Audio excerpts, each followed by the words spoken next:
ರಾಜೀನಾಮೆ ಪ್ರಕರಣ ವೈಯಕ್ತಿಕ ತೇಜೋವಧೆ ಅಂತ ಇಲ್ಲ, ಅದೇನಿಲ್ಲ ನೋಡಿ ಸರ್. ನಾನು ಭೀಮಪ್ಪ ಪಾಟೀಲ್ ಅವರೇ ಬೈಟ್ ತಗೊಂಡಿದ್ದು, ಅವ್ರ ಖಾಸಗಿ ವಾಹಿನಿಯಲ್ಲಿ ನಾನು ಹೇಳಿದ್ದೆ, ನಾನು ರಾಜೀನಾಮೆ ಕೊಡಕ್ಕೆ ಸಿದ್ಧ, ಈಗಲೂ ಸಿದ್ಧ. ಯಾವಾಗ ಅವ್ರ ಸವಾಲನ್ನ ಸ್ವೀಕರಿಸಿದ್ರೆ. ಏನ್ ಪಾಟೀಲ್ ಸರ್ ಸವಾಲ್ ಸ್ವೀಕರಿಸಿಲ್ಲ, ನೀವು ಕ್ವಶನ್ ಪೇಪರ್ ಕೊಡದೇನೆ ನಾನು ಆನ್ಸರ್ ಆಗಿ ಬರ್ದಿದ್ದೀನಿ ಅಂತ ನನ್ನ ಮೇಲೆ ಆರೋಪ ಹಾಕಿದ್ರೆ ಅಲ್ವಾ? ಸೊ ಅದನ್ನ ಬಿಟ್ಬಿಡಿ, ತಲೆಗೆಡ್ಸ್ಕೊಳ್ಳೋದು ಬೇಡ. ಎಲ್ಲ ನಡೀತಾ ಇರ್ತವೆ, ರಾಜಕಾರಣದಲ್ಲಿ ಬರ್ತಾ ಇರ್ತವೆ. ಅಖಾಡದಲ್ಲಿ ನಾನು ಇದ್ದಿದ್ರೆ ಗೇಮ್ ಬೇರೆ ತರ ಅಲ್ವಾ? ಪ್ರದೀಪ್ ಈಶ್ವರ್ ಆಗಕ್ಕಾಗಲ್ಲ ಅದು ಅಷ್ಟೇ. Thank you sir. ಸ್ಥಳೀಯ ಸಂಸ್ಥೆ ಚುನಾವಣೆ ಬರ್ತಿದೆ, ಕಾರ್ಯಕರ್ತರಿಗೆ ಏನು ಹೇಳ್ತೀರಿ ಸರ್ ನೀವು? ನಮ್ಮ ಕಾರ್ಯಕರ್ತರೆಲ್ಲ ನಾನೇ ಮನೆ ಮನೆಗೂ ಸುತ್ತೀನಿ, ನನ್ನ ಕಾರ್ಯಕರ್ತರನ್ನ ಬಲಪಡಿಸ್ತೀನಿ, ಕಾಂಗ್ರೆಸ್ ಪಾರ್ಟಿನ ಬಲಪಡಿಸ್ತೀನಿ. ಕಾಂಗ್ರೆಸ್ ಪಕ್ಷ ದೊಡ್ಡದು, ಇಲ್ಲಿ ಪ್ರದೀಪ್ ಈಶ್ವರ್ ದೊಡ್ಡದಲ್ಲ. ಈ ಪಕ್ಷನ 10 ವರ್ಷ ಇನ್ಯಾರೋ ನಡೆಸಿದ್ರು, ಇವಾಗ ನಾನು ನಡೆಸ್ತಿದ್ದೀನಿ. ಇಲ್ಲಿ ಪಾರ್ಟಿ ದೊಡ್ಡದು. ನಾನು ಮತ್ತೆ ಪುನರುಚ್ಚರಿಸ್ತಾ ಇದ್ದೀನಿ, KPCC ಕಾಂಗ್ರೆಸ್ ಪಕ್ಷ ದೊಡ್ಡದು.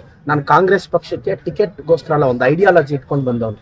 ಯಾಕೆಂದ್ರೆ ಇದೊಂದು ಜಾತ್ಯತೀತ ಪಕ್ಷ, ಬಡವರ ಪಕ್ಷ, ನನ್ನಂತ ಅಹಿಂದಾದವರಿಗೆ ರಕ್ಷಣೆ ಕೊಡೋ ಪಕ್ಷ. ಆ ಉದ್ದೇಶಕ್ಕೆ ನಾನು ಕಾಂಗ್ರೆಸ್ ಪಕ್ಷದಲ್ಲಿ ನಿಂತಿದ್ದೀನಿ. ನನಗೆ ಕಾಂಗ್ರೆಸ್ ಪಕ್ಷನೇ ಮುಖ್ಯ. ನನ್ನಂತ ಅಹಿಂದ ಹುಡುಗರು ರಕ್ಷಣೆ ಸಿಗಬೇಕು, ಅಹಿಂದ ಹುಡುಗರು ಬೆಳಿಬೇಕು ಅಂದ್ರೆ ಕಾಂಗ್ರೆಸ್ ಪಕ್ಷದಿಂದ ಮಾತ್ರ ಸಾಧ್ಯ.